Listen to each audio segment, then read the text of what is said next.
Manhattan today feels like it was always meant to be this way.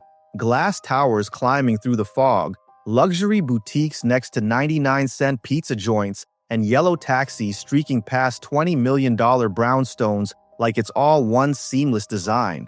But this island wasn't born from clean lines and blueprints. It was carved from contradictions, from blood and ambition, from invisible hands moving pieces that most people never saw. And buried beneath all that steel and stone is a brutal truth. This land was stolen, not in some dramatic military standoff or outlaw ambush, but slowly, legally, and silently.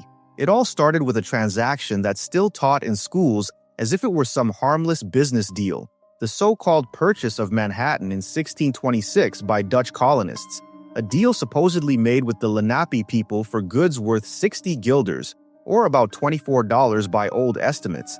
But here's the thing, the Lenape didn't even believe in land ownership, not like the Dutch did. To them, land was sacred, communal. It couldn't be bought or sold, not in the way Europeans imagined, and there was no actual deed, no map, no mutual understanding, just a myth that allowed settlers to justify what came next. Generations of families turning that lie into empire. The families that rose out of that first transaction weren't just rich, they were untouchable. These weren't mob bosses or robber barons, but land-holding elites with paper titles, inherited influence, and deep ties to colonial power structures.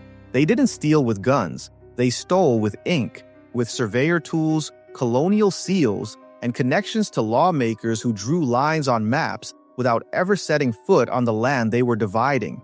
These families, mostly Dutch and later British, took control of huge tracts of Manhattan by exploiting the legal vacuum created by that fake deal. They treated the Lenape as if they didn't exist, or worse, as if they had agreed to vanish. Through patents, royal grants, and land swaps that benefited only the elite, these families carved up the island like a pie. Entire communities that had thrived for centuries were erased not by force, but by paperwork. And when the Lenape tried to hold on, when they resisted or returned, they were pushed out again, further north, further west, until there was nowhere left to go. Over time, neighborhoods that we know today, Chelsea, Greenwich Village, Harlem, were stitched together by the descendants of those original land barons. Take Chelsea, for example. That's not just a trendy spot with galleries and lofts. It was once a private estate built by Major Thomas Clark in the mid-1700s, passed down to his grandson, Clement Clark Moore, the guy who wrote "'Twas the Night Before Christmas." Moore and his family controlled zoning, architecture, and even which types of buildings could be constructed there. They blocked factories and affordable housing to preserve their aesthetic vision, locking out working-class New Yorkers in favor of quiet wealth.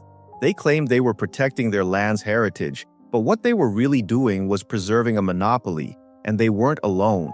Dozens of other families did the same, shaping neighborhoods through restrictive deeds and legal loopholes that favored the rich and erased everyone else.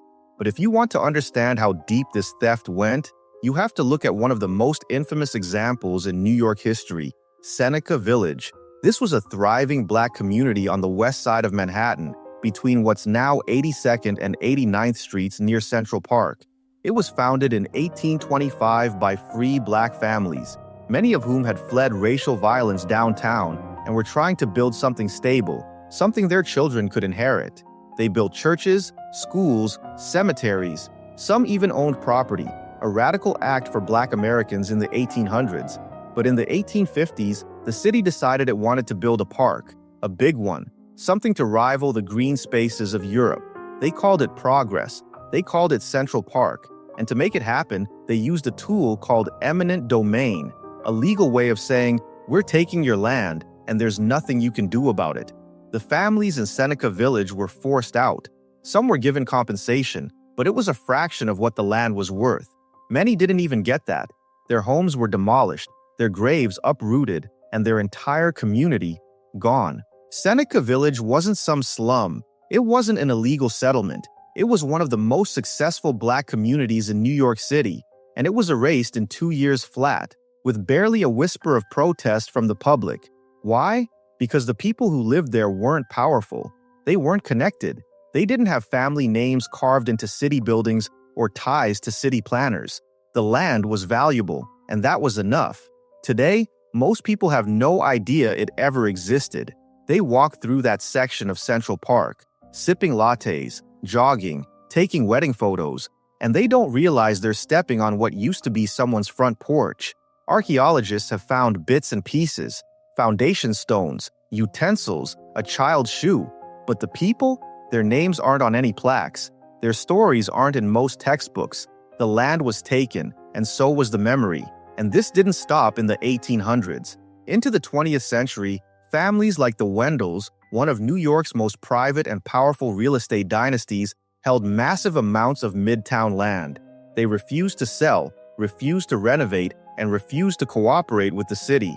Their motto was, never mortgage, never repair, never sell. They sat on their land like dragons on a hoard, while the city around them struggled to modernize. When the city tried to take parcels for public projects, the Wendells pushed back with legal firepower most families couldn't dream of. They didn't build communities, they built fortresses. And by the time the last Wendell sister died in 1931, the estate was worth millions. Most of it went to charities. But by then, the damage was done. That land that once belonged to indigenous people, then to early settlers, then to the Wendells, had already shaped Midtown Manhattan. And none of it had ever really been theirs in the moral sense. It was passed down, hoarded, guarded, like stolen goods with a deed. So when we say one rich family stole a neighborhood, what we're really talking about is a system, a chain of events that starts with a lie and ends with legacy. Families who inherited not just land, but the laws that kept it in their hands. Communities that were bulldozed, not by wrecking balls, but by city councils and planning commissions. Generations of people who were forced to move because someone else's name was on a paper that never should have been signed. It wasn't always violent, but it was always deliberate, and you can still feel it. Every block in Manhattan tells that story, if you know how to listen. The way the buildings change height from one corner to the next. The way certain neighborhoods have schools with more resources, parks with cleaner benches, streets with better lighting. These are all signs, remnants of choices made decades, even centuries, ago. Decisions made in silence, behind closed doors, by people whose last names still show up on plaques and street signs. That's the theft, not just of land, but of opportunity, of belonging, of history. That's the real New York story, not the Broadway version, not the real estate brochure, but the one written in erased names, buried neighborhoods, and rich families who turned stolen ground into generational wealth. It wasn't always loud, but it was always permanent.